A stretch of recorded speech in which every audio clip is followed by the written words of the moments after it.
بسم اللہ الرحمن الرحیم۔ السلام علیکم۔ کہانی ہب آفیشیل میں خوش آمدید۔ آج پھر دوستوں میں آپ کے لیے ایک بہت ہی اچھی اور سچی کہانی لے کر آئی ہوں۔ نئے آنے والے دوستوں سے گزارش ہے کہ وہ میرا چینل کو سبسکرائب کریں اور بیل آئیکن کو پریس کریں۔ تو چلیں بڑھتے ہیں کہانی کی جانب۔ وہ دونوں گھر پہنچے تو زرکا حسب معمول ملازمین سے کام کروا رہی تھی۔ اقصیٰ زرکا کی طرف بڑھی تو زرکا نے حیرت سے پوچھا، اتنی جلدی آ گئی کلینک سے؟ خیریت تو ہے بیٹا؟ آنٹی میں تو کلینک صرف ایک کام کے لیے گئی تھی، ورنہ میں کچھ دن کے لیے کلینک نہیں جانا چاہتی تھی۔ کچھ دن گھر پر ہی رہوں گی۔ وہ آپ یہ بتائیں کہ روہیل گھر آیا ہے؟ اقصیٰ نے تیز بات کرتے ہوئے جلدی سے پوچھا۔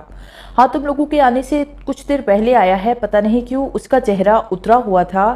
اسی سے کوئی بات نہیں کی، چپ چاپ اپنے کمرے میں چلا گیا۔ میں پوچھتی ہوں اس سے، زرکا نے سنجیدگی سے کہا۔ یہ کہہ کر اقصیٰ روہیل کے کمرے کی طرف چل دی۔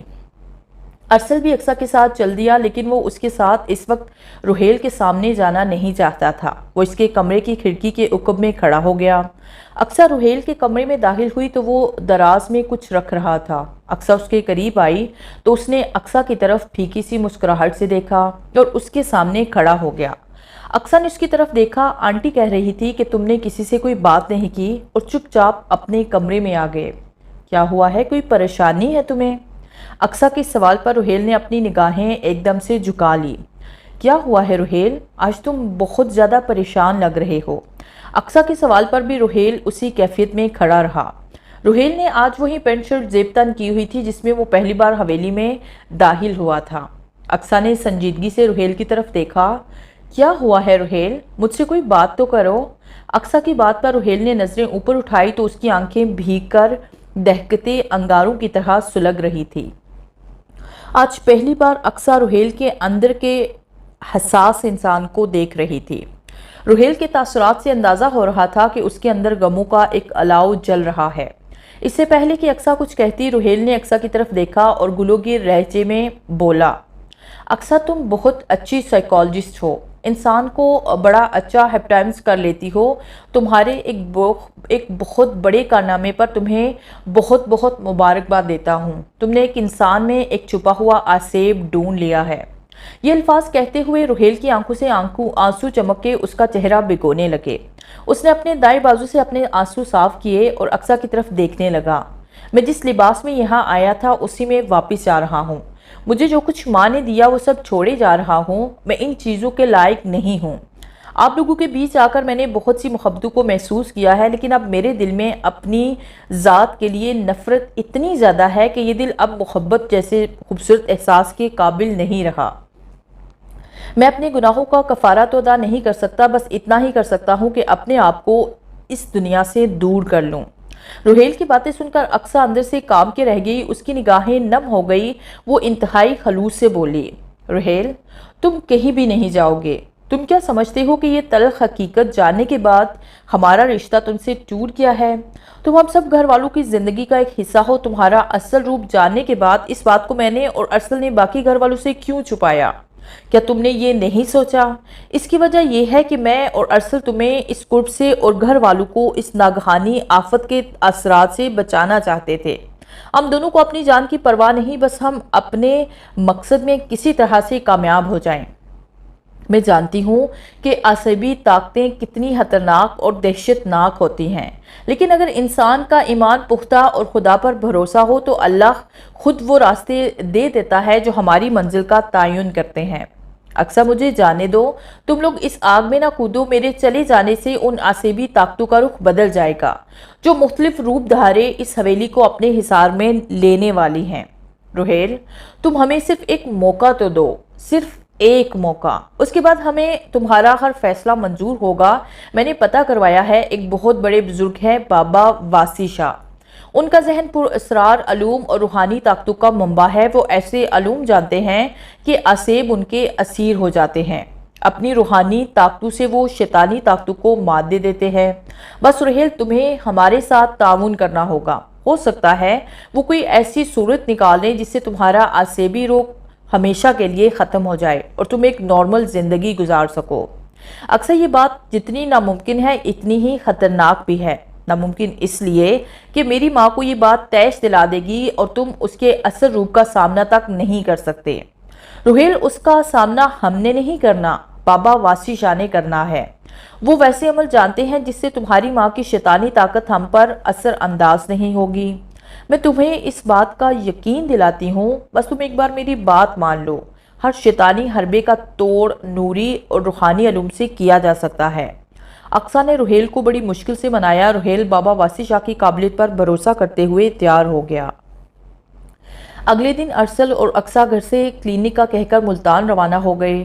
ایک عورت کی رہنمائی سے وہ بابا واسی شاہ کی حویلی تک پہنچے جو ایک پرانا کھنڈر تھی۔ اس حویلی کے باہر لوگوں کا ایک ہجوم اکٹھا تھا۔ وہ اس ہجوم سے گزرتے ہوئے حویلی کے اندر داخل ہوئے تو وہاں بھی لوگوں کی ایک لمبی قطار تھی۔ بابا واسی شاہ الگ ایک اندھیرے کمرے میں بیٹھے ہوئے تھے۔ جس عورت کی رہنمائی میں وہ دونوں اس حویلی تک پہنچے تھے، وہ عورت پہلے سے ہی بابا واسی شاہ کو ان دونوں کے بارے میں بتا چکی تھی۔ حویلی میں مریدوں کا ایک ہجوم تھا، لیکن بابا واسی شاہ نے اقصیٰ اور ارسل کو اندر بلا لیا۔ وہ دونوں اندر داخل ہوئے تو انہیں ایک عجیب سا خوف محسوس ہوا۔